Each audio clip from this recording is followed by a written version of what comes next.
Shalom semua, tidak terasa kita telah memasuki bulan Desember, di mana kita akan merayakan Natal. Dan sebagai umat Kristiani, Natal adalah momen untuk memperingati kelahiran Yesus Kristus, yaitu Mesias, Juru Selamat yang datang ke dunia. Bahkan kegembiraan Natal juga turut dirayakan hampir di seluruh dunia, tidak peduli apakah mereka percaya atau tidak kepada Yesus. Yang menarik, dalam beberapa dekade terakhir ini, ada beberapa orang Kristen yang menentang perayaan Natal karena dianggap sebagai perayaan orang pagan atau berhala. Ada juga yang berpendapat bahwa tidak ada perintah di dalam Alkitab untuk merayakan Natal. Maka dari itu, mari kita memahami bersama arti dan esensi dari perayaan Natal yang sebenarnya. Kata Natal sendiri berasal dari bahasa Latin natalis yang artinya lahir atau kelahiran. Dan di dalam bahasa Inggris, kata Christmas berasal dari bahasa Inggris kuno, yaitu Christmasse atau Christmas, yang artinya penderitaan Kristus, di mana penderitaannya dimulai saat dia datang dan lahir menjadi manusia. Hal ini menunjukkan bahwa memang Natal selalu berkaitan dengan kelahiran Yesus Kristus ke dunia sebagai manusia. Beberapa orang Kristen yang menolak perayaan Natal berpendapat bahwa Natal adalah perayaan pagan yang dimulai pada tahun 274 Masehi oleh orang-orang Romawi untuk menghormati matahari dan Saturnus pada titik balik matahari di musim dingin yang umumnya jatuh pada tanggal 25 Desember.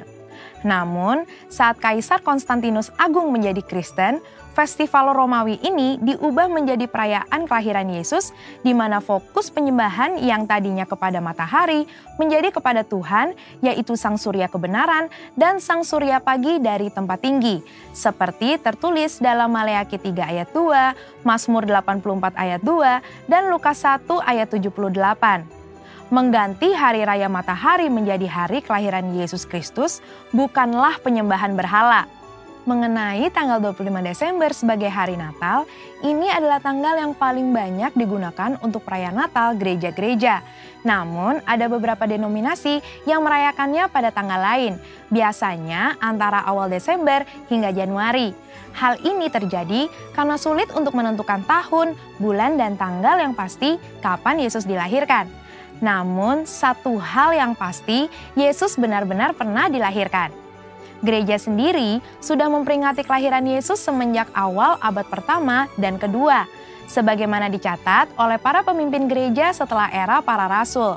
Artinya, ibadah Natal memperingati kelahiran Yesus justru jauh lebih dulu dari perayaan matahari atau Saturnus bangsa Romawi di abad ketiga. Pada tanggal 25 Desember 350 Masehi, Uskup Julius I dari Roma memutuskan untuk mengadakan ibadah Natal memperingati kelahiran Yesus dengan maksud menandingi festival matahari atau Saturnus Romawi. Ternyata lebih banyak orang yang menghadiri ibadah Natal di gereja-gereja. Semenjak itu, secara tradisi, orang Kristiani merayakan Natal pada tanggal 25 Desember. Melihat catatan-catatan para petinggi gereja tentang perayaan kelahiran Yesus, maka perayaan Natal pada 25 Desember bukanlah upaya kristenisasi dari festival matahari orang-orang non-Kristen. Malah mungkin sebaliknya, festival matahari adalah upaya romanisasi hari Natal. Selain itu, pendapat bahwa tidak ada perintah di dalam Alkitab untuk merayakan Natal adalah pendapat yang tidak tepat. Karena secara esensial, justru merayakan Natal adalah hal yang alkitabiah. Merayakan dan menceritakan kelahiran Yesus hingga kenaikannya harus dilakukan gereja untuk memuridkan jemaat dan memberitakan Injil Kristus, yang artinya kita sedang memberitakan firman Allah, memuliakan dan melaksanakan misi Allah. Menurut Lukas pasal 1 dan 2, ada 7 fokus Natal yang harus kita pahami. Yang pertama adalah pada kekudusan dan ketaatan, bahwa Tuhan memberikan perkenanan kepada mereka yang hidupnya benar dan tak bercacat di hadapannya. Fokus kedua adalah pada Roh Kudus, di mana urapan dan pencurahan Roh Kuduslah yang memungkinkan umat Tuhan menerima dan melakukan perbuatan baik, besar, dan ajaib. Fokus yang ketiga adalah pada mujizat dan tanda-tanda ajaib, di mana Tuhan membuktikan bahwa Ia sanggup melakukan hal-hal ajaib melampaui akal manusia. Fokus keempat kepada pujian dan penyembahan, bahwa kehadiran Allah di dalam hidup kita harus diresponi dengan penyembahan dan penyerahan diri. Fokus yang kelima adalah pada keselamatan bagi semua bangsa, di mana kedatangan Yesus Kristus adalah bagian dari rencana keselamatan Allah bagi dunia. Fokus yang keenam yaitu pada Bapa di surga yang setia pada setiap janji yang Ia buat dengan manusia. Dan yang ketujuh, fokus kepada Kristus, bahwa fakta Tuhan hadir dalam hidup kita adalah hal yang terindah karena Tuhan tidak meninggalkan kita, ada di antara kita, dan senantiasa hadir di dalam hidup kita. Merayakan Natal di tengah pandemi COVID-19 juga pastinya akan terasa sangat berbeda.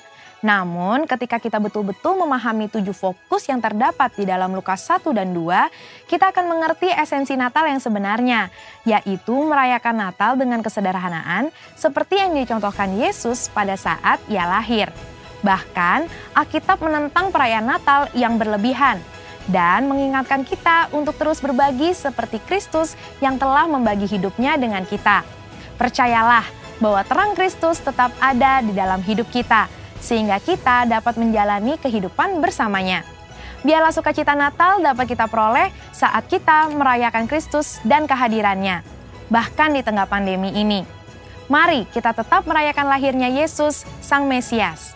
Saudara, untuk penjelasan lebih lanjutnya dari tim teologi kami mengenai perayaan Natal, ornamen Natal, dan lain sebagainya, jangan lupa buka link yang ada di atas atau scan barcode yang tersedia.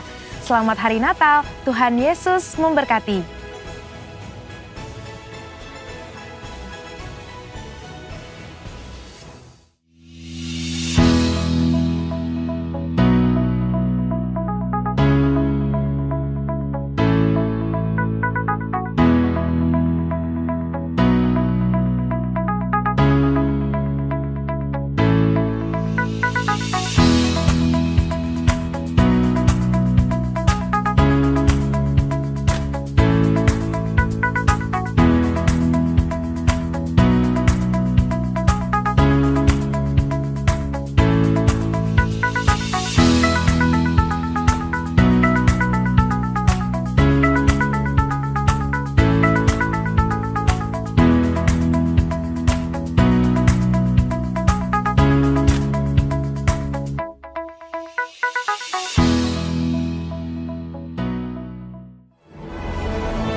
Bapa di dalam surga, Shalom Tuhan Yesus, Shalom Bapa di dalam surga. Mengucap syukur untuk kasih anugerah-Mu, mengucap syukur untuk berkat-berkat-Mu, mengucap syukur untuk segala kebaikan-Mu pada hari ini. Ibadah hari ini kami bawa pemimpin-pemimpin gereja yang Kau berkati, yang Kau urapi. Dari Bapak pembina kami, Bapak Dr. Insinyur Niko Noto Raharjo, bersama anak istri keluarga dan 4 wakilnya, diberkati hamba-Mu ini Tuhan, diberkati Bapak pembina kami selalu sehat, panjang umur, damai sukacita Engkau berikan. Diberkati urapan yang sama bagi Bapak Rayon kami, Bapak Weko Mulyono, anak istri cucu mantu, dan kedua wakilnya. Diberkati Bapak Rayon kami ini, panjang umur, sehat selalu, damai sejahtera sukacita Engkau berikan. Diberkati Rayon 8 yang dipimpinnya, diberkati Lipo Cikarang dan sekitarnya, di dalam nama Tuhan Yesus. Urapan yang sama turun bagi Bapak Gembala Sidang kami, Bapak Riki, beserta anak istri, dan Tuhan berkati hamba-Mu ini. Berkati Bapak Riki Tuhan, di masa kepemimpinannya pada saat ini, Kau mampukan hamba-Mu ini dengan sukacitanya, mengembalai Tuhan setiap jemaat yang Kau percayai di Rayon 8 Grand Wisata pada saat ini. Berkati Tuhan di dalam nama Tuhan Yesus.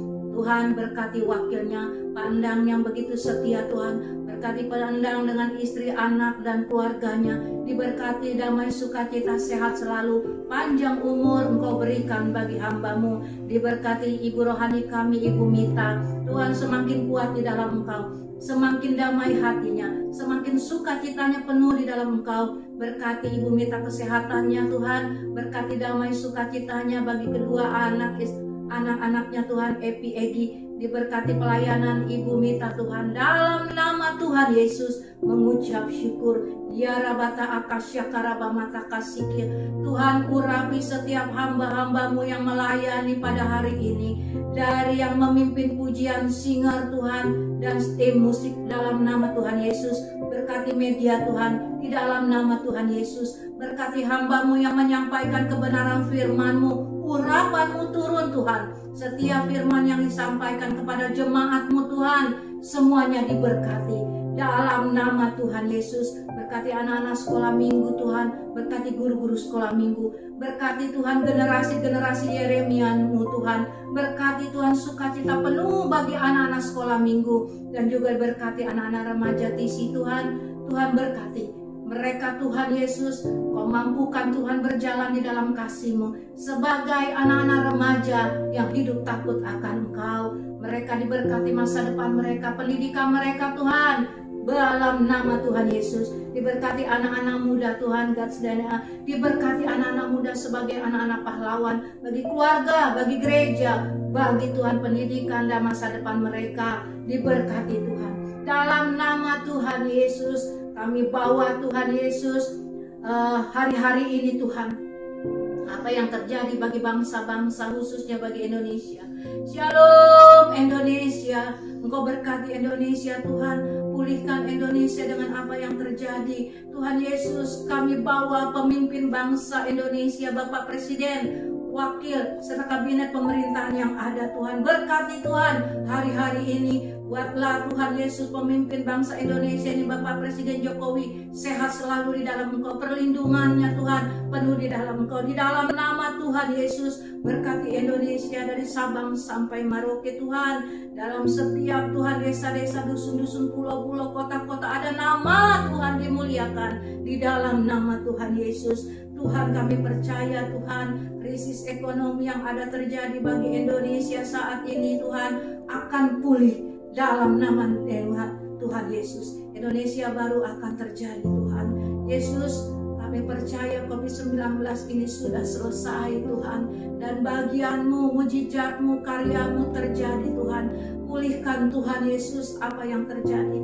Kami minta ampun kepada Engkau Tuhan, untuk Indonesia, untuk gereja-gereja, untuk keluarga-keluarga, untuk umat-Mu dalam nama Tuhan Yesus. Tuhan, kami percaya kami akan menjadi pemenang bersama Engkau untuk memerangi Tuhan COVID-19 saat ini. Dalam nama Yesus, di penghujung tahun 2020 Tuhan, tetap nama-Mu dimuliakan. Dan kami percaya Tuhan, di tahun yang baru, tahun 2021, ada mujizat besar-besaran. Pentakosta ketiga akan tercurah Tuhan Yesus, besar-besaran bagi bangsa, bagi gereja Tuhan, bagi umat-Mu, bagi jiwa-jiwa, bagi pemimpin, bagi hamba-hamba-Mu, dan bagi setiap bangsa-bangsa.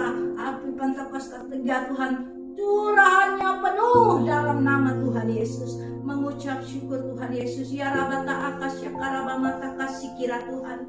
Terima kasih Tuhan Yesus, terima kasih. Kami juga berdoa Tuhan Yesus, khususnya bagi Bekasi, Kota Madia, Kabupaten Lawat Tuhan. Yesus berkati, buat damai Tuhan bagi Bekasi dalam nama Tuhan Yesus. Tuhan terima kasih, Tuhan terima kasih. Kami juga bawa SPK Angkatan 17 Tuhan, selalu di dalam perlindungan-Mu. Diberkati setiap hamba-hamba-Mu, para pembina Tuhan Yesus, para mentor Tuhan Yesus, para pembicara dan sahabat di dalam nama Tuhan Yesus. Mengucap syukur ya Rabba Mata Akasya Karaba Mata Kasikira Tuhan. Kami percaya Tuhan, Engkau selalu ada dalam hidup kami. Belas kasih-Mu turun dalam kehidupan umat-Mu, di dalam nama Tuhan Yesus. Inilah Tuhan Yesus, doa sembahyang kami, permohonan kami, khususnya Tuhan di bulan Desember ini, menjelang Tuhan setiap perayaan bagi gereja-gereja, bagi umat-Mu, menyambut Tuhan Yesus hari kelahiran-Mu. Diberkati semuanya Tuhan, apapun yang dibuat bagi setiap hamba-hamba-Mu, gereja-gereja umat-Mu, untuk kemuliaan nama-Mu. Damai sukacita Natal turun Tuhan. Mengucap syukur. Haleluya. Inilah doa sembahyang kami Tuhan Yesus. Haleluya. Amin. Shalom saudara. Tidak terasa kita telah sampai di penghujung tahun 2020. Kita percaya sepanjang tahun ini, apapun yang terjadi dalam kehidupan kita, penyertaan Tuhan sempurna bagi hidup kita. Amin. Dan saya percaya kita akan memasuki tahun yang baru dengan penyertaan Tuhan yang sempurna. Karena kuasa Tuhan tidak terbatas. Tuhan sangat baik dalam hidup kita dan menyertai kita senantiasa. Haleluya. Kuasa-Mu terlebih besar, Tuhanku terlebih besar, tak pernah terlambat janji-Mu ya Tuhan, menolong hidupku. Kuasa-Mu terlebih besar, Tuhanku terlebih besar, tak pernah terlambat janji-Mu ya Tuhan, pulihkan hidupku. Mari sama-sama katakan, hanya Kau Tuhan penolongku.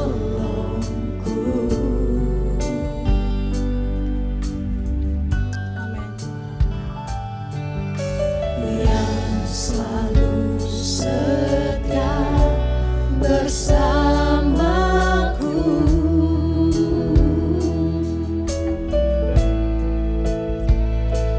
kasih-Mu yang sanggup mengubah kehidupanku. Sungguh ku berserah, sungguh ku percaya, kuasa-Mu terlebih besar,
Terlebih lagi nikmati Tuhan saudara.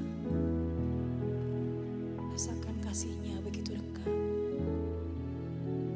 Kita mau semakin dalam lagi menyembah Tuhan. Sebab Dia Allah yang layak disembah dan dipuji. Tidak ada nama lain selain Yesus Tuhan.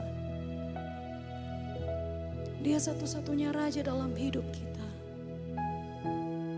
Amin. Syukur Yesus. Kami menyembah-Mu Tuhan hari ini.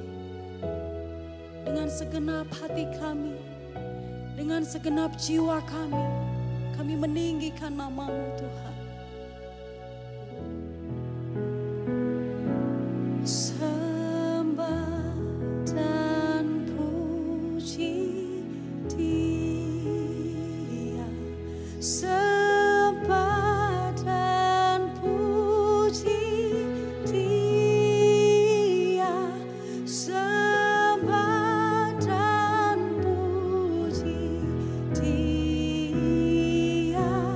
Dia yang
Shalom umat Tuhan yang dikasihi, hamba-hamba Tuhan yang siap untuk melayani bagi kemuliaan Tuhan yang ada di GBI Grand Wisata. Ini waktunya, ini adalah hari Minggu keajaiban, di mana segala sesuatu yang Tuhan bahkan sudah persiapkan, sediakan bagi umatnya, hamba-hambanya, bagi jiwa-jiwa. Ya dan amin, Dia sudah hemparkan. Karena itu mari saya mau mengajak setiap kita yang ada bahkan di dalam rumah Tuhan untuk meraihnya, supaya begitu pulang, begitu selesai melihat tayangan atau melakukan apapun, kita ada saksi-saksi yang penuh kemenangan, yang menyatakan kebesaran kemuliaan nama Yesus Kristus Tuhan kita. Terpujilah Dia. Karena itu mari saudara, kalau saat ini, hari ini saya dipercaya untuk membawa apa yang menjadi bagian kecil mungkin pesan Tuhan bagi tahun 2021.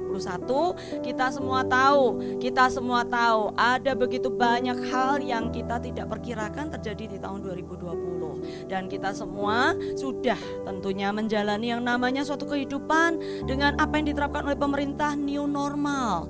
Amin. Segala sesuatunya berbeda, segala sesuatunya memang ada tantangannya, tapi buat mereka yang percaya akan Tuhan, yang dipenuhi oleh bahkan kekuatan, kuasa dan kasih Kristus, adalah pemenang-pemenang sejati. Yang percaya katakan amin.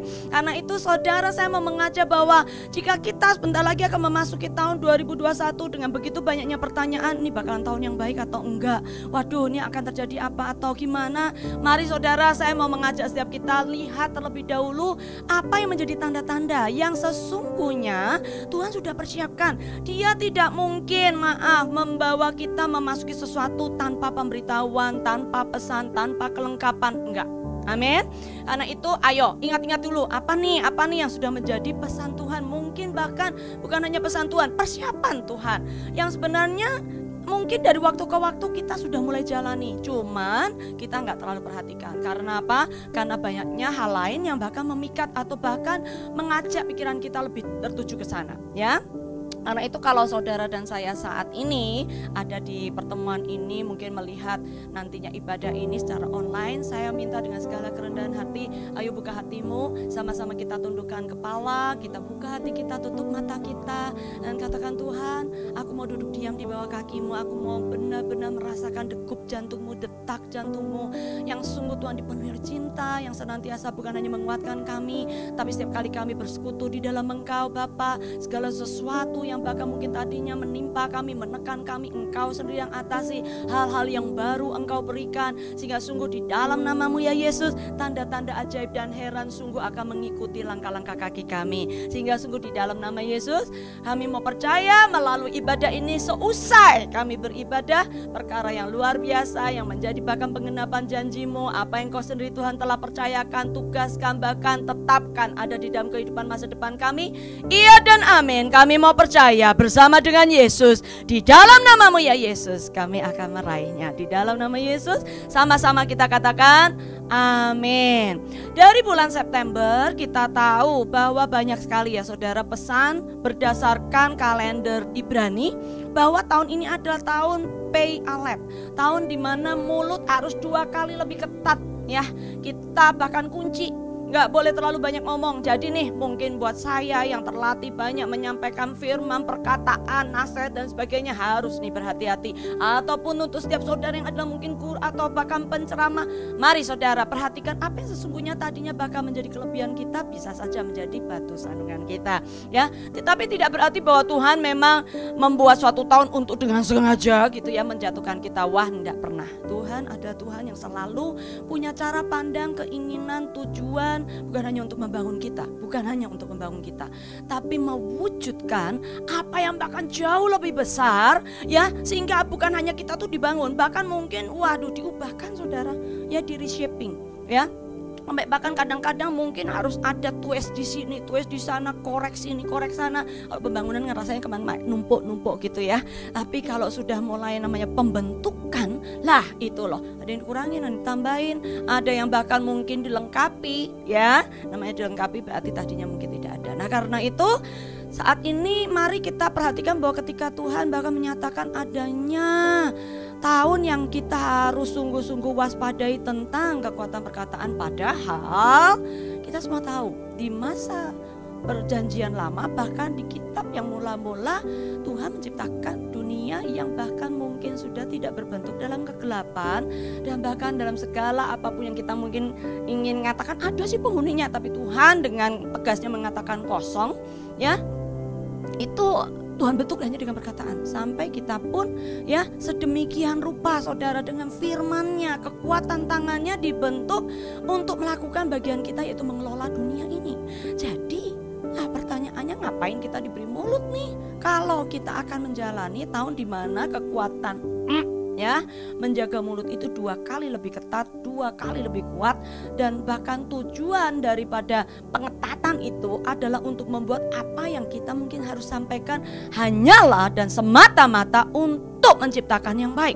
Waduh, langsung rasanya kita ini berkata begini, Tuhan kita ini banyak kelemahan Tuhan, kalau udah emosi, kalau udah bahkan mungkin atau bahkan lingkunganmu seringkali melatih kita atau membiasakan diri kita itu menyatakan hal-hal yang tanda kutip ya kita mungkin akan berkata gimana dong Tuhan ya. Tapi jangan khawatir, Tuhan kita ini maha dahsyat, maha luar biasa, yang percaya katakan amin. Sehingga kalau dia bahkan menetapkan sesuatu, dia tentunya sudah mempersiapkan kita, tinggal kita mau ada di sana atau tidak, kita mau menggunakan semua kelengkapan senjata Allah atau tidak. Sehingga di waktu ini, jadi khususnya di hari ini, saya ingin mengajak setiap saudara untuk juga menambahkan tentang apa yang menjadi pesan Tuhan untuk tahun khususnya tahun 21. Angka 21 di dalam bahasa Ibrani itu ya saudara, itu adalah shin, artinya tahun atau masa di mana 2 kekuatan besar ya, yaitu daripada si jahat great weakness dan juga Tuhan kita bergerak bersama. Lah ini maksudnya apa nih? Saya langsung menerimanya, membayangkannya begini, kayaknya kita udah dari jauh-jauh sebelumnya, sebelum memasuki tahun 2021 harus menetapkan kita ini di pihak mana, supaya ketika tahun itu gong gitu ya, biasanya kalau kita malam tahun baru 10, 9, 8 gitu kan ya, deng gitu, selamat tahun baru gitu. Nah kita itu yakin, senang, happy, excited ya, bergairah untuk apa? Menjalani tahun depan, karena kita tahu kita tidak di pihak yang sana, kita ada di pihak sini gitu kan ya saudara. Dan bukan hanya itu, kita bahkan bisa bergerak dengan kekuatan iman percaya kita, tahu bahwa ketika kita ada di pihak Tuhan, kita tidak hanya akan menjadi umat gitu, mereka yang tinggal di pelataran atau mereka yang ya sepertinya cuma kumpul-kumpul aja dengar-dengar, enggak. Saya percaya Tuhan juga menginginkan kita untuk menjadi bahkan mungkin hambanya, sampai bahkan menjadi muridnya, sampai bahkan menjadi rekan kerjanya, sampai pada akhirnya menjadi mempelainya. Mereka yang bahkan tahu betul hal-hal rahasia yang Tuhan hanya bagikan kepada mereka yang ada di ruang Maha Kudusnya. Ya, kalau saya ingin katakan hanya di ruang khususnya dia, di chambernya dia. Mana ada saudara di ruang tidur saudara semua orang masuk, enggak, kecuali mungkin lagi benerin televisi yang rusak di ruangan itu. Ya, tapi kalau enggak, ruangan itu adalah khusus untuk kita dan pasangan kita, mungkin untuk anak kita, keluarga kita, hanya orang terdekat. Sehingga dengan demikian ada satu petunjuk bahwa di tahun yang akan datang Tuhan sesungguhnya menyodorkan kepada setiap kita, mau sampai sejauh apa engkau melangkah, mau sampai sejauh mana engkau bahkan mau bekerja sama dengan aku dan bertindak. Karena itu saat ini katakan, kuasai pikiran kami Tuhan, kuasai hati kami, supaya kami boleh menangkap apa yang menjadi kehendak dan rencanamu. Dan kalau kita saat ini tahu bahwa tahun depan itu adalah kegerakan dua kekuatan yang kita tahu melampaui kekuatan manusia, ayo sekarang katakan pada kiri kanan saudara dan katakan, ojo salah milih. Ya, jangan salah milih. Karena kadang-kadang kalau kita bahkan enggak mau tahu, merasa sudah tahu, merasa sudah benar, merasa bahkan mungkin bisa gitu kan ya saudara ya. Ya, jangan sampai justru di tahun yang bahkan kita sendiri mengerti ya saudara, di tahun ini pula kita itu sudah dikejutkan dengan adanya satu pandemi atau suatu, kalau saya ingin katakan, bencana besar di seluruh dunia yang orang pandai aja kusut pikirannya saudara ya, yang bahkan orang yang mungkin dikatakan paling ahli di dalam menangani sakit penyakit sampai mereka kelelahan. Nah, tolong sudah bayangkan, artinya jika sesuatu atau semacam ini terjadi dan kita masih berkata, oh kita tahu, kita pasti bisa dan sebagainya, tolong ketok itu orang ya, jika orang itu ada di sebelahmu, ketok gitu saudara ya. Mungkin cubit sedikit, katakan, hei kita ini terbatas, kita ini dari tubuh tanah, Yang percaya katakan amin. Amin. Artinya apa? Kalau namanya debu tanah, saudara dikasih air jadi lumpur, terus dibuat apa? Nggak ada artinya. Nggak ada rasanya, nggak bisa jadi debu garam kan? Ya. Dan bahkan kalau kita tahu dikasih minyak atau bahkan mungkin dikasih chemical, hancur. Kena panas matahari, kering. Terus katanya sampai mandul. Ya, kenapa? Karena sampai ke bawah-bawah nggak bisa menghasilkan apapun. Ditanemin biji, bijinya hancur, bijinya mati. Nah, saya kembalikan. Itu yang bahkan menjadi sifat daripada material yang namanya tanah. Tidak peduli saudara berkata aku tanah merah, tanah subur yang biasa digunakan di pertanian. Di suatu titik ketika saudara dan saya dihajar terus menerus dengan permasalahan atau terik matahari berkepanjangan tanpa ada, bahkan kata penghiburan atau air yang menyejukkan saudara, saya percaya kita akan menuju, mungkin belum sampai berakhir di kekeringan, tapi bisa saja kita akhirnya lama-lama tahu, kita menyadari kita bukan hanya terbatas. Nah, ini yang bahayanya, kita kemudian menjadi pasif. Ya kayaknya jadi enggan, lama-lama ya jenuh. Nah ini yang bahaya yang paling terakhir, putus asa. Kok kayaknya gak kelar-kelar ya, begini-begini aja ya. Nah sedangkan kita tahu bahwa di dalam Tuhan itu adalah yang membukakan jalan, menciptakan, bahkan jika duniamu tuh kering, gelap, tak berbentuk, Dia buat yang baru, yang indah yang kita sekarang jalani. Jadi apa yang saat ini sedang Dia beritahukan lewat bahkan bencana yang paling menyeramkan ini, mungkin bahkan setiap saudara yang pernah kehilangan kekasih-kekasih saudara, saya percaya Tuhan sudah memberikan penghiburan, dan bahkan saya berdoa supaya pemberitahuan akan pesan Tuhan, apa yang bahkan Tuhan tujukan, mengapa Tuhan izinkan hal ini terjadi dalam hidupmu, itu tentunya sesuatu yang masif, yang luar biasa untuk masa depanmu. Ya, bagi mereka yang ditinggalkan, biar kasih sukacita surgawi terus membungkus, membalut semua apapun yang ada di dalam kehidupanmu, untuk bahkan mengubahkannya menjadi yang luar biasa. Karena apa? Karena Tuhan sudah datang memberikan anaknya yang tunggal, hartanya yang terbesar ketika kita masih belum berharga. Jadi jika sekarang ini saudara hanya kehilangan, jika sekarang ini saudara ada di dalam segala sesuatu yang mungkin tidak menentu, segala apapun yang bahkan terburuk sekalipun, ya Tuhan sudah punya yang namanya, saya ingin katakan, rancangan antisipasi, ya, untuk membuat apa yang bahkan kita lihat tidak layak, tidak berharga, aduh kayaknya gak mungkin dibangun kembali. Iya dan amin, di dalam Tuhan pasti terbangun kembali. Yang percaya katakan amin. Karena itu ya, jika kita ini menuju kepada tahun di mana Tuhan juga berkata, ini tahunku juga, jangan lihat pada kuasa kegelapan saja, tapi ini juga ada tahunku. Maka yuk kita mundur dikit, yaitu bahwa dengan adanya new normal, jauh sebelum kita bahkan mendengar tentang PA-Lab, ya bahkan saya percaya ini sebenarnya P yang pertama, tahun pembukaan P gitu ya, yang kita sudah lalui sampai September tahun ini, kita tahu bahwa Tuhan sudah mulai mempersiapkan kita sesungguhnya kehidupan rohani dan jiwa. Mulut harus pakai masker roh. Artinya apa yang saudara katakan, apa yang saudara bahkan nanti bicarakan harus hanya untuk menunjuk, mengacu, menuju, bahkan untuk meraih pemulihan, perbaikan, kesembuhan, bukan untuk iri hati, kemarahan, ya, berbantah-bantahan, bohong sini sana. Ayo, setiap kita bisa melakukan hal ini. Jangan katakan, kalau saya nggak pernah, kita mah pendoa. Saudara, siapapun kita, bayangkan firman Tuhan dengan jelas loh berkata di pengkhotbah, nggak ada orang saleh. Emang saudara saleh? Nah, tanda kutip kan? Jadi setiap kita tahu kita bisa salah. Itu dinyatakan, apalagi orang saleh saja tidak urung bisa berbuat dosa, lah apalagi kita. Ya kan, yang kalau melihat penilaian, jangan penilaian diri sendiri dong. Kalau penilaian diri sendiri mah kita yang paling top, paling wow, paling nomor satu, yang wow gitu ya. Tapi kalau di dalam Tuhan, kita tahu bahwa penilaian kita tuh adalah masa-masa di mana Tuhan berkata, Esther, Adi lagi ngapain? Gitu kan, ya kan saudara. Bahkan mungkin kelihatan di depan orang, Bu Esther, okay. Tapi di hadapan Tuhan, Esther, gitu kan, ya. Jadi saya mau mengajak setiap saudara bahwa ketika kita setiap hari secara fisik diajak Tuhan untuk kenakan masker, maka saya ingin mengajak setiap saudara untuk benar-benar perhatikan, artinya Tuhan sudah mulai melatih kita. Dan mungkin karena waktunya ya saudara, ini bukan waktu percepatan saja, tapi memang waktunya sangat singkat. Ya, jangan heran sampai fisik pun Tuhan gebrak lewat semua pemerintah yang ada di seluruh belahan dunia, dimanapun Dimanapun saudara mau di kutub utara, kayak selatan, kayak timur, barat, semua. Sudah di padang gurun, kayak sampai di padang belantara, kayak di hutan, kayak di mana, hutan kota, kayak hutan desa. Semuanya saudara sebisanya diminta untuk pakai masker. Supaya apa? Supaya saudara tidak mudah ditulari. Ya, karena apa? Karena firman Tuhan bahkan tidak mau kita itu, penuh dengan sakit penyakit yang masuk ke dalam hati kita. Ya.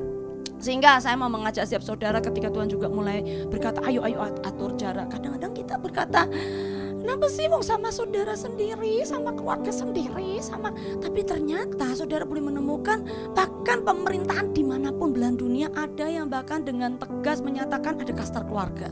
Artinya akibat keluarga yang kita kasih, karena mereka kita nggak tahu nih kegaulnya sama siapa nih, ya kan? Mungkin ketemunya sama siapa nih, apa yang dilakukan kita nggak tahu nih. Pas waktu itu lagi ceroboh apa enggak nih, ya mereka menularkan kepada kita. Mereka kelihatannya tidak punya gejala, mereka kelihatan kita pandang orang yang wow, baik, luar biasa, wah normal banget. Tapi ternyata bawa virus. Sehingga dimanapun saudara pergi, ternyata saudara mungkin menjadi ODP, orang di bawah pengawasan, atau OTG. Karena saudara juga punya imun, ya. Saudara istilahnya terus banyak minum air, ya, minum vitamin yang berguna dan lain sebagainya, juga tubuh dan jiwamu, mungkin rohmu dijaga baik-baik. Saudara nggak mudah jatuh, terus kemudian saudara bertemu dengan orang lain yang lemah imunnya. Waduh, ya. Sehingga akhirnya, mulai deh, ya.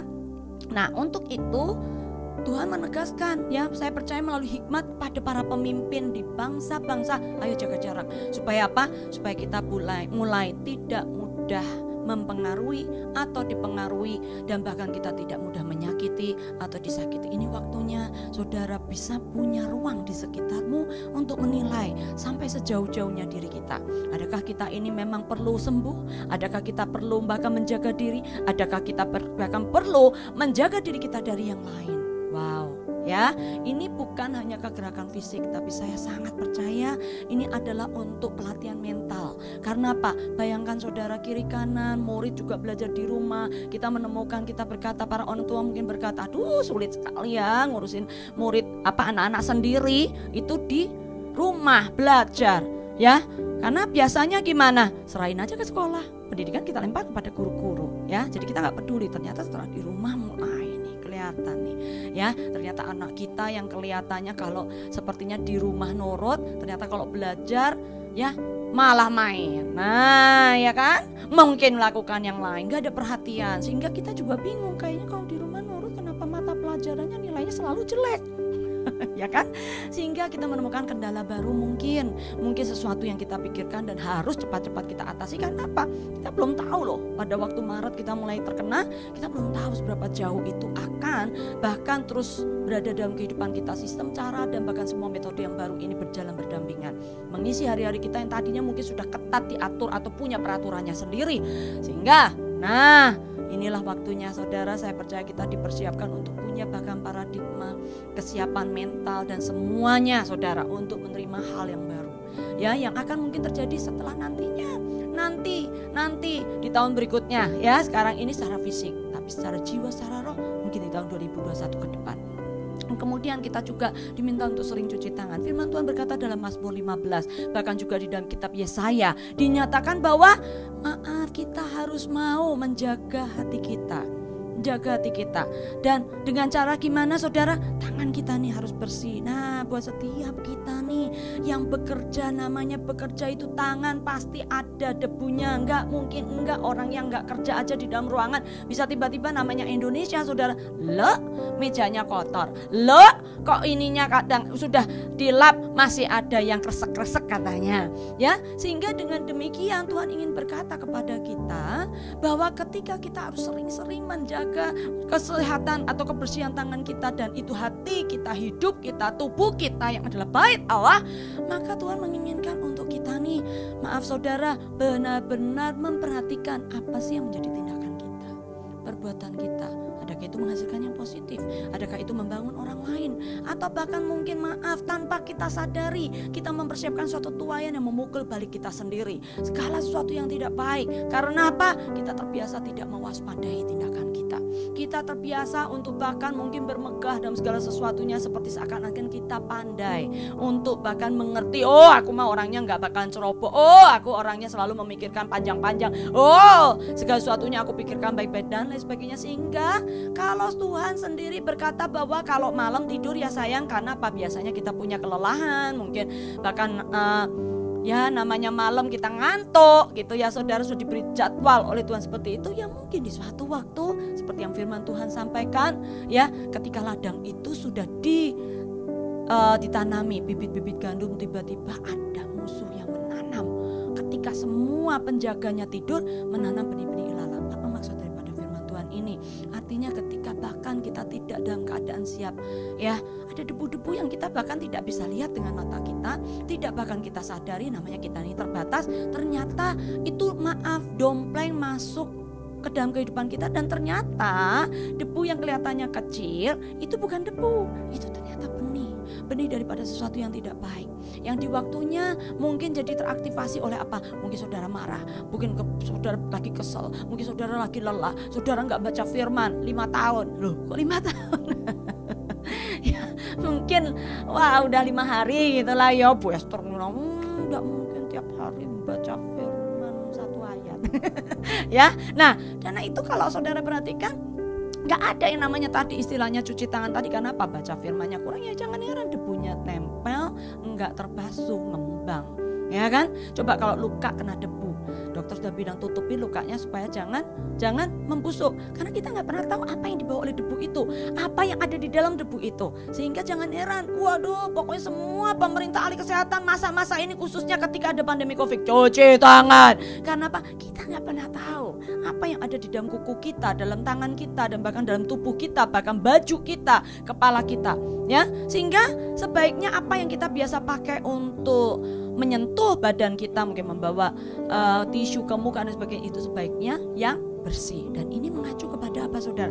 Pada apa yang ada di dalam kehidupan rohani kita. Ya, Tuhan menginginkan biarlah segala sesuatu yang kita lakukan, kita tuh sadar, kita mau menyadari diri kita masing-masing, menyadarkan diri bahwa ini benar apa enggak. Nah untuk itu saya minta dengan segala kerendahan hati, katakan pada Roh Kudus, Roh Kudus firman-Mu berkata kalau kita enggak punya hikmat, minta hikmat. Karena kita ini butuh Tuhan untuk bisa membedakan mana nih yang harus dan mana yang tidak, mana yang benar, mana yang enggak, mana yang jahat, mana yang baik. Nah ya, aku minta kekuatan, ketajaman daripada karunia Roh Kudus untuk bisa membedakan ini ada padaku. Dalam nama Yesus, buat mereka yang sudah minta, diberkatilah engkau. Sehingga selanjutnya Tuhan juga mengarahkan kita untuk jangan kerumun sini, kerumun sana. Sebenarnya kenapa sih kalau sudah dibilang jaga jarak? Enggak, pastilah Bu Esther kita nggak akan kerumun loh. Jaga jarak itu kan kalau kita mungkin ada di restoran, kalau kita mungkin ada di satu tempat yang sudah ada tanda silangnya, ada stikernya, ya kan? Oh, memang sudah diatur. Lah kalau saudara lagi pas-pasan sama orang, nah kalau saudara tiba-tiba ketemu orang lagi mau nyebrang jalan banyak-banyak, sama-sama menuju yang namanya bus. Saya mau lihat siapa yang bahkan di seluruh jalan, di seluruh kota di dunia makein plang. Jalan sebelah sini, jalan itu. Itu mungkin cuman ada di cerita-cerita film kali ya saudara. Kan kalau di kenyataannya kita tahu loh saudara, kita jelas tahu, menyadari kok ya, bahwa kehidupan kita ini aslinya banyak hal yang kita tidak sadari, ternyata maaf bisa saja dihentak dengan adanya arus kehidupan orang lain yang saya tidak ingin katakan hanya bertemu pas-pasan dengan kita, tapi menyerbu hidup kita. Dan ketika mereka, saya pernah saudara di Mangga 2 lagi lewat cari komputer, tiba-tiba orang di sebelah saya, wong namanya dia lagi batuk-batuk, malah nurunin maskernya, terus batuknya begini kena ke saya, deket saya. Sampai saya belum sempat negur, ada orang yang langsung negur, "Pak, udah tau batuk kok malah maskernya dibuka?" Sesek katanya. Ya kan? Nah, saya langsung bilang, dalam nama Yesus gak mau ketularan. Puji Tuhan. Ya, Tuhan terjagai anak-anaknya, karena saya langsung bilang, Tuhan, tolong Tuhan. Saya langsung cuci tangan, saya juga lap muka dan sebagainya, saya ganti masker saya. Ya, pulang juga tas saya semua saya desinfektan dan sebagainya. Nah, itu karena kita mau waspadai. Tapi kalau kita nggak tahu, orang itu lewat. Ya, terus tangannya lewat, nyerempet. Ya kan kita paling masa gini, engkau nularin saya penyakit ya? Hah? Nggak mungkin kali saudara, namanya senggolan. Gitu. Wah, kamu OTP. Nggak mungkin kan? Ya kan? Kita mungkin cuma berasa, oh ya udah, so what? Ya, ternyata bajunya sampai di rumah lupa dicuci. Ya kan? Kenapa? Karena kita nggak inget tadi siang, apa tadi pagi, apa tadi sore lewat senggolan sama orang, ya kan? Dan kita karena nggak pernah tahu orang ini lagi, orang ini bahkan positif apa enggak, ya siapa yang tahu, gitu kan? Coba saudara membayangkan, ya.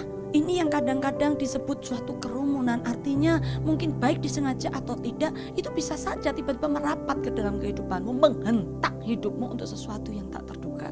Ya, dan bahkan nilai dan maknanya secara rohani atau jiwani yang lain adalah juga jika adanya pengaruh-pengaruh sekitar yang saudara tahu itu tidak baik. Ya, lebih banyak orang cenderung percaya pada satu H, kemudian saudara dengar dari Tuhan saudara harus satu P. Maaf, saya mau tanya sama saudara, mana nih yang akan saudara bahkan pegang sungguh-sungguh dalam iman, percayamu, ketaatanmu pada Tuhan? Kecenderungan manusia kita ikut yang H. Kenapa? Lah itulah yang itu yang lebih, yang itu yang lebih rohani, gitu, yang secara manusia itu begitu luar biasa sepertinya. Ya, mengikut ke sana, ya berarti memang mungkin yang kita terima salah. Ada baiknya kita waspada dan bahkan tidak sombong untuk menetapkan bahwa kita selalu benar. Tapi baca di dalam firman Tuhan bahwa ketika di zaman Mika, zaman Yeremia, saudara bisa menemukan mereka yang bahkan sudah di istana raja pun, ya itu artinya kan mereka sudah lolos untuk saudara, ya mau diaudisi kayak mau perlu dibuktikan dan sebagainya. Ya, mereka ternyata bisa Tuhan beri lidah dusta, tapi terhadap Mika dan Yeremia Tuhan berikan pesan yang benar. Nah, karena itu menyangkut pemberitaan firman Tuhan yang seperti ini, saya hanya ingin sampaikan pada saudara bahwa ketika dunia juga mengajak kita, dan sepertinya kalau saudara perhatikan angka keempat atau jauhi kerumunan itu sangat jarang dideklarasikan, rata-rata 3M. Tapi orang lebih cenderung 3M, padahal yang keempat ini penting. Artinya di dalam ketetapan hidupmu ke depan, jika engkau adalah anak Tuhan yang benar-benar menjaga hidupnya bersekutu melekat pada Tuhan, jangan heran kadang-kadang gelombang oposisi akan menyerang engkau. Tapi jika engkau tahu dalam hubunganmu dengan Tuhan, engkau tahu betul yang suara ini itu suaranya Tuhan, yang begini ini berarti pesannya Tuhan, sehingga saudara tidak akan bahkan goyah. Enggak, walaupun orang bahkan mencoba untuk menggoyahkan saudara, saudara katakan enggak, aku benar. Walaupun orang mencemooh saudara, bahkan merendahkan saudara, mengucilkan saudara, saudara akan tetap berkata, aku benar. Dan mungkin saudara ketika pulang saudara nangis-nangis sama Tuhan, gimana nih, apa buktinya? Karena berjalannya waktu saudara belum bisa buktikan, saudara tetap menjadi orang yang dikucilkan, saudara tetap menjadi orang yang bahkan dianggap paling ngawur, seenak-enaknya, ngerohnya ya kan, enggak tepat dan lain sebagainya. Sehingga ini perhatikan, mengapa Tuhan mengadakan hal seperti ini? Ya, isolasi mandiri secara fisik dan juga isolasi secara rohani dalam hadirat Tuhan untuk kita memperoleh pembenaran Tuhan. Ya, adalah ketika kita sendiri tahu bahwa kebenaran hanya Tuhan yang bisa buktikan. Ya, jadi kita harus andalkan Dia.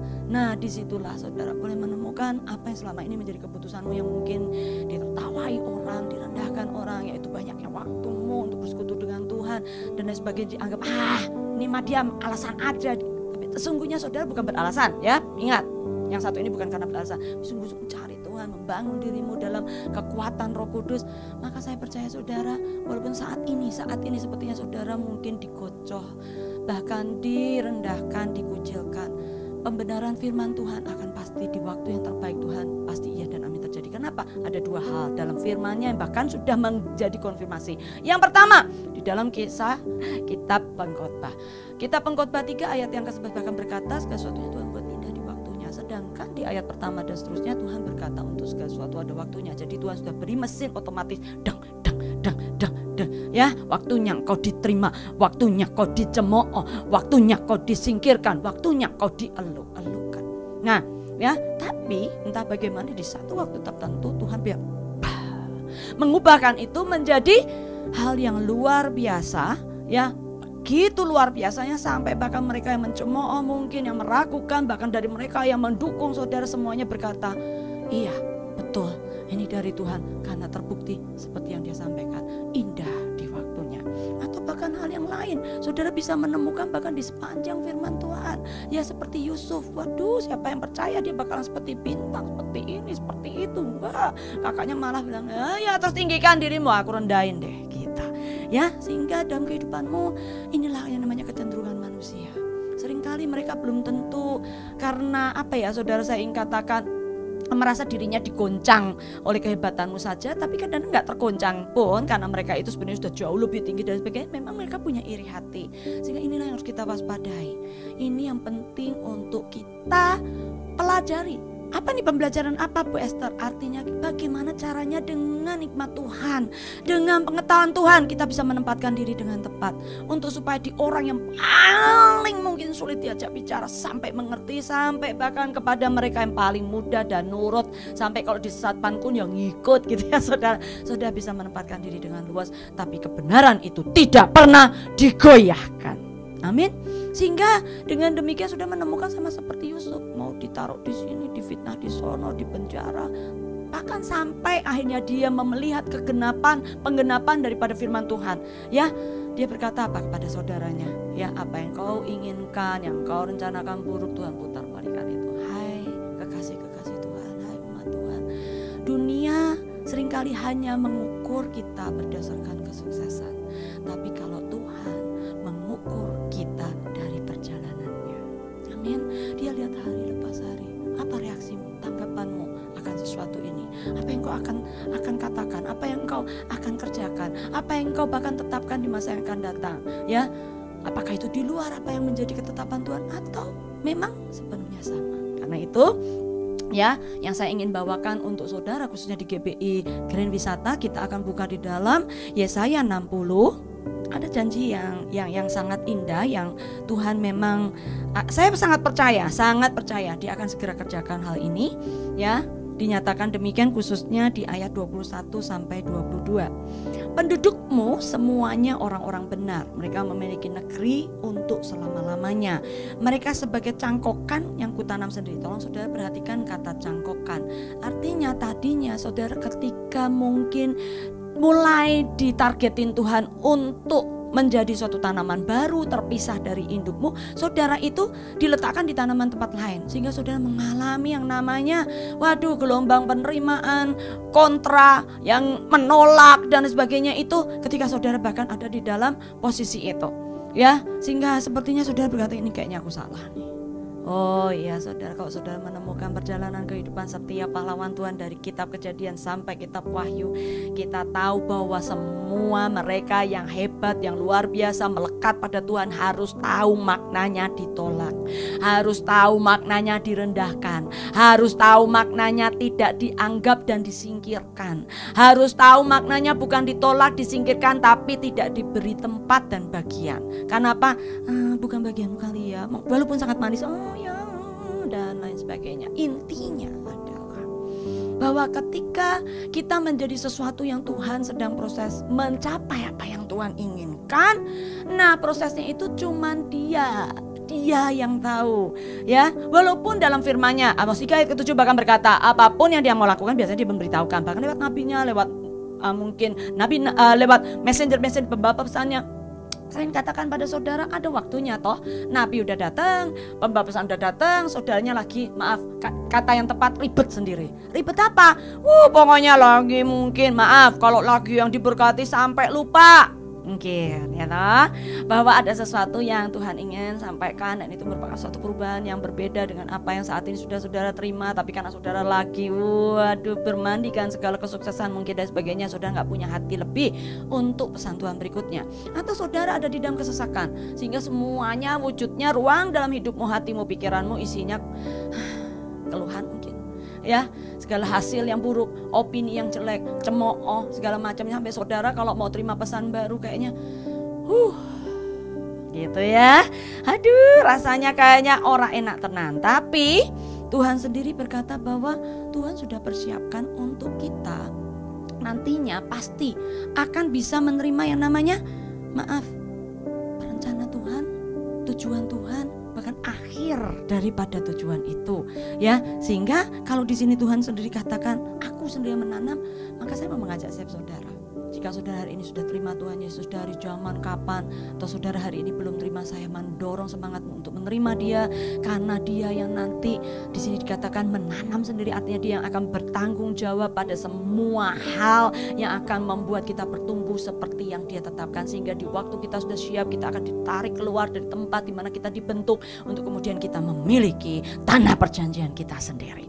Israel dibentuk lewat Mesir, perjalanan 40 tahun, enggak ada satupun di situ yang saudara temukan menyenangkan, tapi hasilnya dong, mereka yang bukan hanya tangguh tapi juga lemah lembut dan taat. Berapa banyak dari kita kalau suasananya berpihak kita manis, kita baik, bahkan kalau gitu sebisanya kita akan terus mencoba sebisa-bisanya untuk memastikan kita di sana.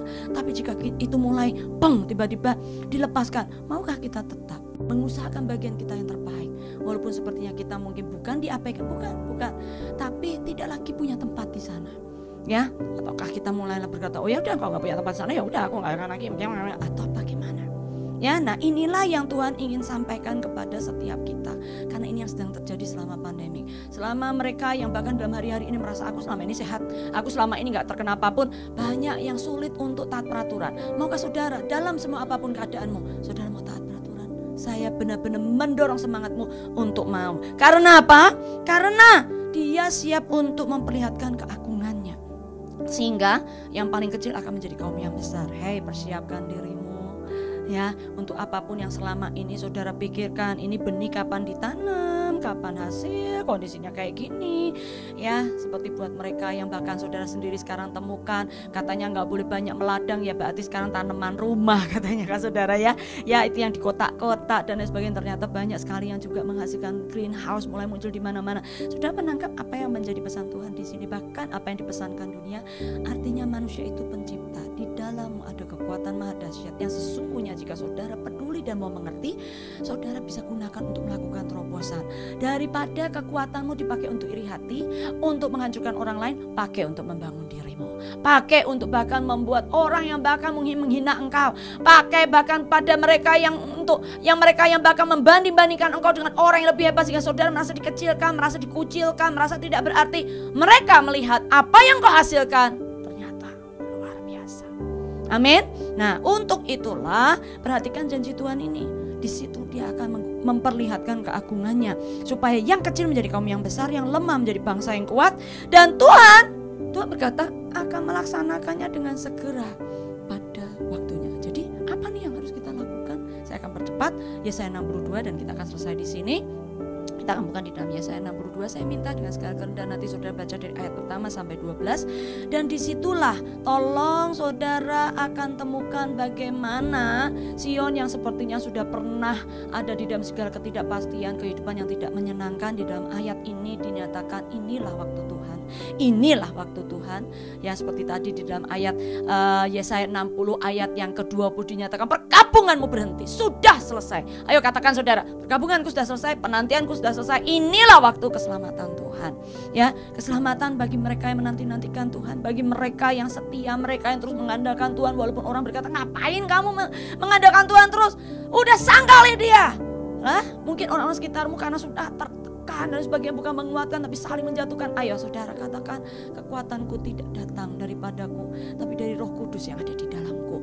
Roh yang jauh lebih besar daripada roh yang ada di dunia. Sehingga pertolongan saudara datang dari mana? Ya, mungkin saudara bisa berkata dari gunung apa? Bahkan segala sesuatu yang saudara sendiri katakan itu mungkin masalah, tapi justru disitulah saudara akan menemukan Tuhan mempersiapkan segala sesuatu yang kita butuhkan untuk membuat akhir yang berbeda.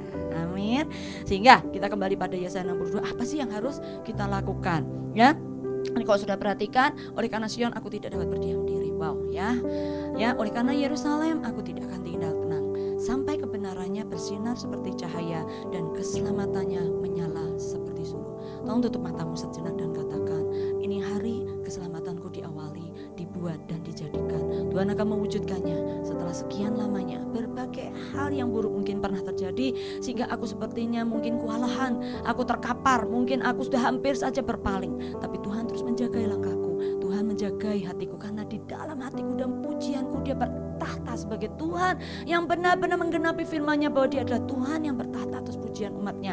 Sehingga setiap kali aku memuji di tengah air mataku, disitulah dia mulai bahkan memancangkan kuat-kuat pemerintahannya dan berkata, aku akan melindungi engkau dan membawamu masuk dalam perlindunganku. Wow, sehingga saudara tahu ketika saudara mulai memuji dia dan dia bertata di atas pujian saudara, disitulah awal kemenangan untuk apapun yang sedang saudara hadapi. Iya dan amin, sesungguhnya mulai dikerjakan. Ya, langsung saya lari ke ayat yang ke-5. Sebab seperti seorang muda belia menjadi suami seorang anak darah, demikianlah dia yang membangun engkau akan menjadi suamimu. Saudara tangkap apa ini artinya?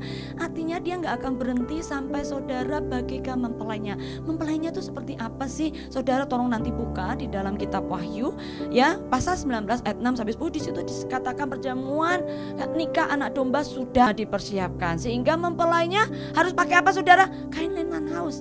Kain lenan halus ini apa sih? Kain lenan halus ini apa sih? Perbuatan baik. Wow. Berapa banyak dari kita tahu sulit berbuat baik jika kita disakiti. Jika kita bahkan sepertinya dirugikan, gak usah sampai disakiti, baru dirugikan. Baru ya itu tadi yang saya katakan, gak dikasih tempat aja, gak diperhitungkan. Nah, gimana kita mau seperti Tuhan yang bahkan turun dari surga menanggalkan semuanya, sampai seakan-akan ketika dia disalibkan Bapa saja berpaling. Karena apa? Yang ditimpakan atas Yesus di kayu salib adalah dosa kita, bukan kemegahan, bukan figur daripada anak Allah yang luar biasa, bukan figur raja yang punya otoritas dan berkemenangan. Enggak, seorang yang kalah total dan menjelang kematian. Wow. Bahkan sampai Bapa aja gak tega dan memalingkan wajahnya, sehingga sampai Yesus berkata, kenapa engkau palingkan wajahmu? Anak Yesus kan sudah berjanji sama Tuhan, sama Bapaknya bahwa ya jangan deh ya pakai cawan ini adalah ya, biarkan lalu aja ya gitu ya. Tapi Tuhan berkata, biar apa yang jadi kehendakmu. Nah, kalau sudah mengikuti kehendakku hasilnya seperti ini. Ya, ternyata apa yang sepertinya harus terjadi, bahkan yang sepertinya paling buruk sekalipun, tolong saudara perhatikan, ternyata membawa Yesus pada kemenangan yang tidak bisa dibantah. Di mana mereka yang bahkan menjadi tawanan di neraka mengalami kebebasan. Ya, ini merupakan satu khotbah yang lain.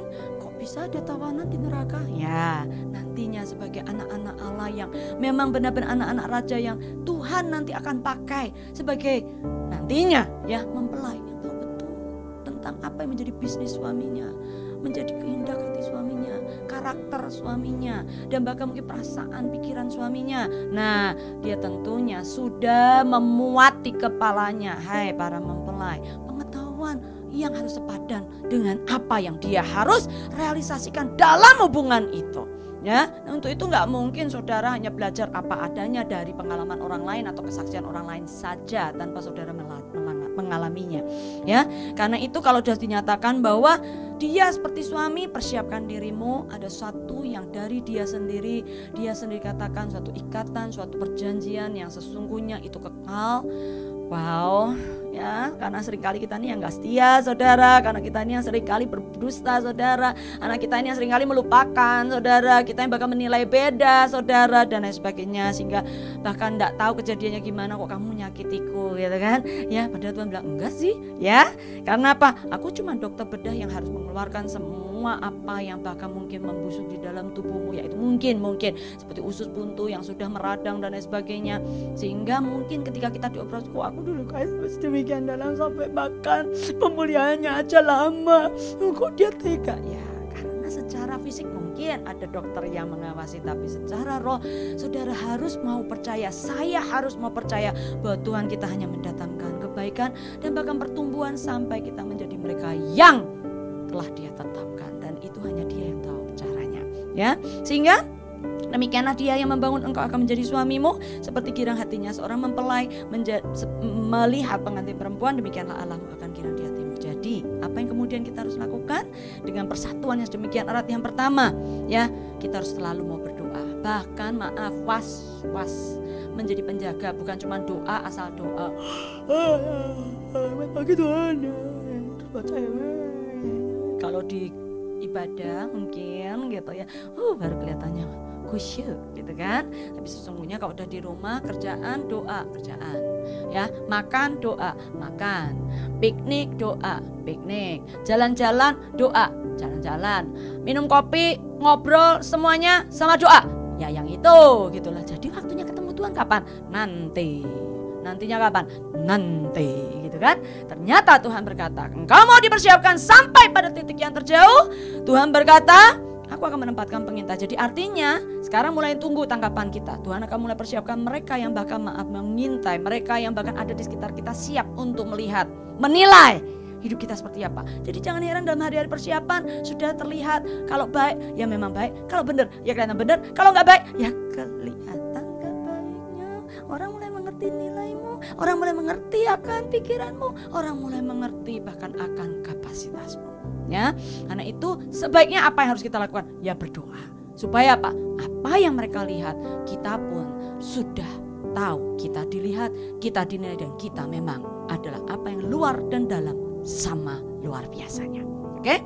Sehingga sepanjang hari sepanjang malam mereka tidak akan pernah berdiam diri. Bayangkan, jangan heran nih saudara, dimanapun saudara ada, mungkin di market, di restoran, ketika saudara cuma belanja online ketemu dengan pengantar online, tiba-tiba orang online bilang gini, kasar amat sih ini orang, sok banget sih ngasih uang parkir juga kayak gitu.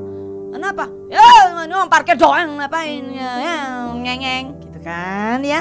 Ternyata Tuhan lihat, oh hanya untuk tukang parkir kamu segitu. Waduh, gimana kalau engkau punya uang lebih? Gimana kalau kita diberkati luar biasa? Adakah engkau akan membuat kecaman, atau kita mau seperti Yusuf yang ketika dia bahkan di samping Firaun sekalipun dia tidak pernah tertular mengabdikan dirinya kepada ilah asing dari Mesir. Dia kokoh berdiri menjadi citra pengikut Kristus sampai sekitarnya bahkan berkata Tuhannya Yusuf, tangannya ada atas dia. Wow, pilihan di tanganmu.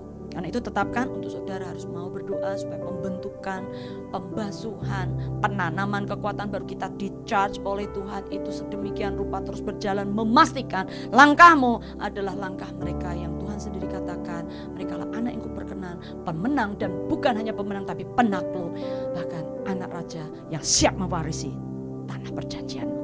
Amin. Sehingga saudara boleh menemukan dengan hal ini kamu harus mengingatkan Tuhan juga ya, supaya apa yang menjadi janjinya, apa yang bakal menjadi saat ini hal-hal yang saudara lihat di sekitar ini, butuh apa tuh? Butuh apa tuh Bu? Yang lain aja, itu tugas para pengkhotbah mungkin. Maaf, kadang-kadang jika Tuhan mungkin mengajak kita untuk mengingatkan dia akan sekitar kita, bukan karena Tuhan itu membebani kita dengan tugas yang lebih berat, bukan, tapi ingin tahu aja seberapa sih kamu peduli sama sekitarmu sampai matamu tidak selalu memandang hanya hal-hal, tidak selalu melihat hanya hal-hal yang engkau terlibat, terkait atau terkonek di dalamnya atau maka membutuhkan di dalamnya, tapi juga hal yang bahkan mungkin tidak menyentuh hidupmu tapi itu mungkin menghancurkan orang lain. Yesus tidak perlu harus terhubung dengan penderitaan manusia untuk membuat dia turun, karena posisinya dia penjawab sejati, murni, gak ada nanti hasil daripada kehidupan manusia yang dia ubahkan atau dia ampuni, yang dia berikan berkat, itu akan ngimpact ke dia saudara ya. Tapi untuk mengingatkan, biasanya kalau orang ditolong untuk memuji menyembah dia, itu untuk mengingatkan bahwa ini semua tidak karena kekuatanmu, karena tadinya engkau tidak mampu, tapi kekuatanku. Nah jika demikian berarti apa yang kita bahkan selama ini pandang dari Tuhan hanya kisah hebat, kisah penuh kemenangan, pribadi yang wow, yang kita harus puji-puji tanpa kita mengaplikasikan dalam diri kita. Ya, terus mereka yang ada di sekitar kita yang gak pernah dengar kisah itu gimana tahu bahwa dalam kehidupan setiap mereka yang mengemban cerita itu bahkan membuatnya berbuah dalam hidupnya ada juga orang-orang hebat. Yang bahkan dalam manusia ada tanda-tanda dan heran pasti bisa terjadi. Sehingga mereka jadi tertarik toh. Mereka tertarik untuk apa saudara? Untuk mengemban kuasa yang sama, tugas yang sama, bahkan mempercayai Tuhan yang sama. Oke, karena itu ayo saudara, sampai pada titik-titik di mana saudara sendiri tahu apapun yang saudara lakukan pada sekitarmu seringkali bahkan tidak perlu lagi diperhitungkan pamrihnya atau hasil kembalinya pada saudara. Saudara hanya membagikan, dan itu ternyata menunjukkan bahwa saudara sama seperti dia yang akan menegakkan Yerusalem sampai ia membuatnya kemasyhuran di bumi. Ada perkataan kemasyhuran buat namanya, ada kemasyhuran untuk membuat dia bertata dan dieluk-elukan, gak ada. Untuk sosok murni Yerusalem bangsa kita. Ya, ada hubungannya, dia tinggal di surga sudah enak saudara, tapi mau turun atribut dibuang semua sama seperti kita. Wow banget. Seberapa jauh saudara siap untuk bahkan melepaskan atributmu, sehingga kalau ketemu sama tukang parkir, mungkin ketemu hansip, mungkin ketemu ojek online gitu ya saudara dan sebagainya, atau siapapun yang ada, mungkin pramuniaga toko atau bahkan tukang bersih di jalanan dan sebagainya, saudara siap bahwa saudara punya kuasa untuk membuat perubahan, sehingga ketika saudara menyapa, "Hei Pak, malam," saudara tahu itu doa singkat yang membuat di malam ini dia mengalami lawatanmu. "Hei Pak, pagi," di pagi hari ini sesuatu yang besar menanti dia untuk dia peroleh. Saudara siap? Yang kedua dan yang terakhir adalah Tuhan menginginkan di ayat yang ke-10, yaitu berjalanlah melalui pintu-pintu gerbang. Persiapkanlah jalan bagi umat, bukalah jalan raya, singkirkanlah batu-batu stop sampai di sini. Nah, ini sesuatu yang gak mudah, karena kalau saudara boleh temukan seperti yang namanya Yohanes Pembaptis, ketika dia mungkin berteriak di padang, dia berkata gini, "Bertobat, kerajaan surga makin dekat, bertobat atau engkau akan musnah, lenyap," dan lain sebagainya. Ya, kalau dia tidak punya kekuatan yang Tuhan percayakan kepada dia untuk menyampaikan pemberitaan itu dan mengubah hasilnya, mengubah hati pendengarnya, ya saya percaya sih dia mungkin akan mengalami batu 1, batu 2, batu 3, bukan untuk jadi tangga, saudara, benjol saudara ya.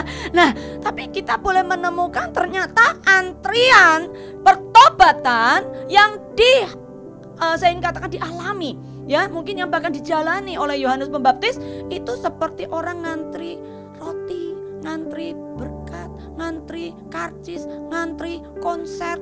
Ya kan? Ngantri. Lah, orang bertobat kok begini? Nah, ini dia. Apa yang saat ini kita munculkan dalam diri kita? Kita ini seperti suatu bejana, wadah, ya, institusi kerajaan surga yang membagikan berkat-berkat, bonus-bonus yang membuat orang gak ada mau lepas. Karena apa? Kalau lepas rugi, atau kita hanya sesuatu yang ya udah tempat lain juga bisa ngapain, mesti kasih ini gitu ya, atau apa.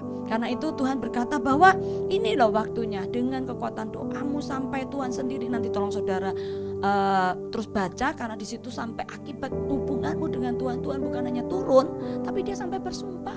Membuat apa yang saudara doakan, dia bukan hanya memulihkan Sion, tapi juga membuat saudara itu sebagai teman kerjanya yang luar biasa. Sehingga jangan heran ya ketika Tuhan bahkan berkata yang kedua dan yang terakhir, ada Tuhan menginginkan engkau harus berjalan melalui pintu-pintu gerbang. Saudara tahu apa artinya? Pintu gerbang itu adalah tempat transisi orang keluar dan masuk, dan di situ artinya saudara sedang dibawa oleh Tuhan untuk menemukan percepatan perubahan. Amin. Ya, dan bahkan segala sesuatu yang tidak pernah berhenti bergerak, termasuk apapun yang disebut mungkin penilaian, termasuk mungkin peraturan dan segala macamnya. Jadi kalau saudara memang berniat mau membawa hadiah dan sebagainya, saudara harus melimpati namanya bea cukai. Saudara tahu, saudara harus menguasai pengetahuan yang tepat untuk tahu adakah barang ini iya dan tidak, boleh lewat atau enggak. Ya, jadi dengan demikian apa maksud Tuhan? Artinya, ayo beri pengetahuan yang tepat. Jangan hanya berdoa karena saudara katanya suka berdoa, tapi saudara nggak pernah mau baca firman. Firman Tuhan katakan yang membuat perjalanan kita berhasil adalah kalau engkau merenungkan siang dan malam. Ya, nggak ada waktu yang lepas dari perenungan. Akan apa? Akan hal-hal baru yang Tuhan telah tempatkan di dalam firman-Nya. Ya, sehingga perkatakan. Nah, berarti saudara mulai mengelola. Artinya sebelum saudara melakukan, saudara sudah mulai mengerti. Ya, kalau saudara mungkin belum mengalami, jadilah sembuh. Tapi saudara berkata, jadilah sembuh. Kuasa dari Yesus menyembuhkan. Kenapa? Aku tahu dia di firman. Belum pernah ngalamin soalnya. Biasanya mungkin karena saudara baru perginya ke dokter, pergi ke rumah sakit, ya kan? Tapi karena teman baik saudara, anggota keluarga saudara mulai terkena penyakit atau gangguan kesehatan, saudara mulai berarti, jadilah sembuh. Kenapa? Firman Tuhan, firman. Ya, nah sehingga inilah yang dimaksud Tuhan, bukan hanya memperkatakan aku sembuh, itu saja bukan.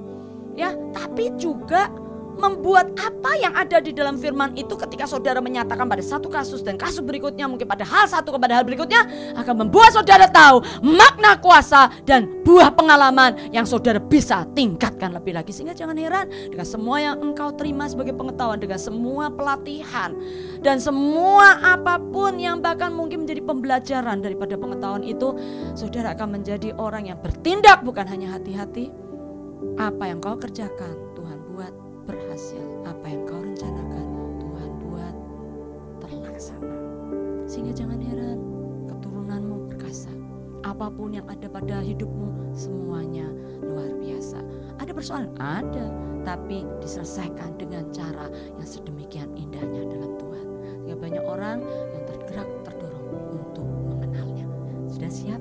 Kalau sudah siap, angkat tanganmu. Dan saya mau minta dengan segala kerendahan hati, saudara letakkan tangan yang lain ke dadamu dan katakan, Tuhan, aku mau sampai ke titik-titik di mana aku makin hari makin mengerti akan perasaanku, tidak hanya menjadi mereka yang dinyatakan umat, ya, yang mengalami pembelaan daripada kerajaan tempat dia menjadi warga negara, tapi kemudian aku mau menjadi hamba. Mereka yang mulai melakukan, mulai terlibat dalam segala apa yang ada menjadi hal-hal yang harus diselesaikan. Lalu kemudian bukan hanya menjadi hamba dan pelaksana, saudara juga mau menjadi murid. Artinya mereka yang bahkan bisa membagi waktu untuk terus bisa dipromosikan. Aku harus orang yang punya keahlian lebih, dan untuk itu aku harus mau belajar lebih. Aku harus mau praktek lebih, latihan lebih, dan semuanya lebih. Murid, ya, supaya apa yang diajarkan oleh gurunya kita benar-benar mau luangkan waktu untuk belajar. Gak hanya sekedar baca lupa. Ingat, jadi murid ada ujian, jadi murid ada kelas kenaikan, jadi murid ada kepercayaan sang guru yang namanya PR, ya, dan lain sebagainya. Dan itu berarti saudara sedang dipersiapkan untuk bahkan di satu waktu nanti mungkin menjadi pengganti guru itu. Yang kemudian saudara menjadi rekan kerja. Nah ini setelah lulus sekolah kita bekerja, Tuhan mulai melihat dan menemukan saudara orang yang benar-benar berintegritas, berdedikasi, orang yang benar-benar memberikan hidupnya untuk mencapai apa yang dipercayakan kepadanya. Enggak peduli itu bahkan mungkin harus ada namanya upahnya. Enggak, saudara enggak lihat itu. Saudara lakukan yang terbaik. Hingga semuanya hanya benar-benar mendatangkan kebaikan.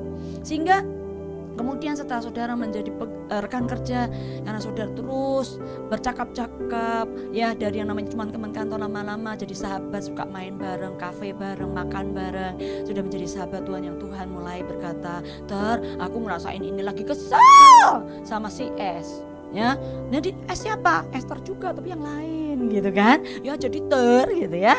Nah, saya mau minta dengan segala kerendahan hati, disitulah saudara makin mulai menangkap siapa dia. Apa sih sesungguhnya keinginannya? Apa sih sesungguhnya karakternya? Apa sih sesungguhnya kehebatan dia secara pribadi? Bagaimana sih wujud pribadinya? Dalam persahabatan, saudara mulai melihat apa yang menjadi kebenaran tanpa ada yang menutupinya. Dan disitulah letak yang namanya keinginan Tuhan untuk menjadikan mereka yang masuk dalam pernikahan menjadi satu tubuh. Sama seperti kita menjadi satu roh dengan dia. Kita bahkan mengemban suatu tugas yang mungkin tidak bahkan dia minta, tapi sesuatu yang wajib untuk setiap kita. Mengenal dia secara utuh sebagai pribadi yang adalah Tuhan, Bapa, Raja, Sahabat, ini, itu di dalam nama Yesus. Dan setelah itu jika saudara terus bertumbuh, saudara boleh menemukan janjinya digenapi, saudara menjadi mempelai. Kehidupan kita dimanapun kita ada dipenuhi dengan perbuatan baik. Kehidupan kita menjadi keteladanan. Apapun yang menyesakkan, apapun yang berat, apapun yang bahkan menggoncangkan, tidak pernah mengubahkan kita menjadi manusia yang jahat, manusia yang serakah, manusia yang egois, manusia yang membenarkan diri sendiri. Tapi manusia yang terus mau menyukakan Tuhannya walaupun itu mungkin menyakiti dirinya. Saudara bisa baca nanti di dalam Mazmur 15 bahkan Yesaya 33, di situ sudah bisa menemukan mereka yang mau tinggal dalam hadirat Tuhannya yang Maha Kudus itu. Benar-benar saudara, sampai bahkan kalau nolong orang itu merugikan dia sendiri, dia nggak masalah. Kenapa? Karena dia tahu Tuhan sudah melakukan lebih dulu. Karena itu angkat tanganmu, terima berkatmu, menjadikan seluruh hidupmu adalah apa yang menjadi kesukacitaan Tuhan ketika dia dari semula menciptakan manusia, yaitu mereka yang segambar yang memiliki apa yang dia miliki, apa yang dia bahkan inginkan, apa yang dia rencanakan di dalam nama Yesus. Terpujilah Engkau Bapa, urapi setiap kami. Yang sakit Kau sembuhkan, yang terluka Kau obati. Anak, ini waktunya persiapan sungguh-sungguh untuk membawa kami menjadi pribadi yang dalam segala apapun keterbatasan kami menjadi mempelai, bahkan rekan kerja, sahabat, dan apapun yang Engkau bahkan percayakan kepada kami, yang bahkan juga tetap sempurna dalam kesempurnaan-Mu. Di dalam nama Yesus kami mengucap syukur. Haleluya, haleluya, amin. Tuhan memberkati, nikmati kasih-Nya. Haleluya. Selamat Bapak Ibu semuanya, kita sudah memuji dan menyembah Tuhan serta mendengarkan kebenaran firman Tuhan. Tiba saatnya kita diberi kesempatan untuk memberikan persembahan kita. Sebelum memberikan persembahan, mari kita terlebih dahulu untuk satu hati di dalam doa. Tuhan Yesus, kami bersyukur untuk kesempatan ini. Kami boleh memuji, menyembah Engkau, menikmati hadirat-Mu, menikmati persekutuan di dalam Engkau Tuhan. Terima kasih untuk hari ini Tuhan. Terima kasih untuk kebenaran firman-Mu yang memberikan kami, yang menguatkan kami, yang menghibur kami Tuhan. Terima kasih Tuhan, terima kasih. Tuhan Yesus, sebentar lagi kami mau memberikan persembahan kami. Berkati persembahan ini Tuhan, sehingga persembahan ini berguna bagi pelebaran kerajaan-Mu di bumi ini ya Tuhan. Berkati tangan-tangan yang memberi, berkati tangan-tangan yang mengelola Tuhan Yesus. Terima kasih Tuhan, terima kasih. Kami ucap syukur Tuhan, kami siap memberikan persembahan kami. Di dalam nama Tuhan Yesus Kristus kami mengucap syukur dan berdoa. Haleluya. Amin. Persembahan dapat ditransfer ke nomor rekening yang sudah tertera di layar Bapak Ibu semuanya. Sambil Bapak Ibu memberikan persembahan, ada beberapa pengumuman yang harus saya sampaikan kepada Bapak Ibu semua. Yang pertama, kami menyambut bagi Bapak Ibu yang baru pertama kali hadir bersama-sama kami untuk beribadah di GBI Grand Wisata. Bila Bapak Ibu belum memiliki tempat ibadah yang tetap, kami rindu untuk minggu ke depan dapat beribadah bersama-sama kami di tempat ini kembali. Pengumuman yang kedua, Natal bersama GBI Grand Wisata akan dilaksanakan pada hari Kamis 24 Desember pukul 19.00 WIB melalui aplikasi Zoom dan YouTube. Ibadah akan disertai dengan persembahan. Pengumuman yang ketiga, pada hari Jumat 25 Desember, ibadah raya hanya akan dilaksanakan satu kali, yaitu pukul 10 pagi. Mohon jemaat untuk mempersiapkan diri dengan baik. Demikian pengumuman minggu ini. Selamat hari Minggu, Tuhan Yesus memberkati kita semuanya. Shalom.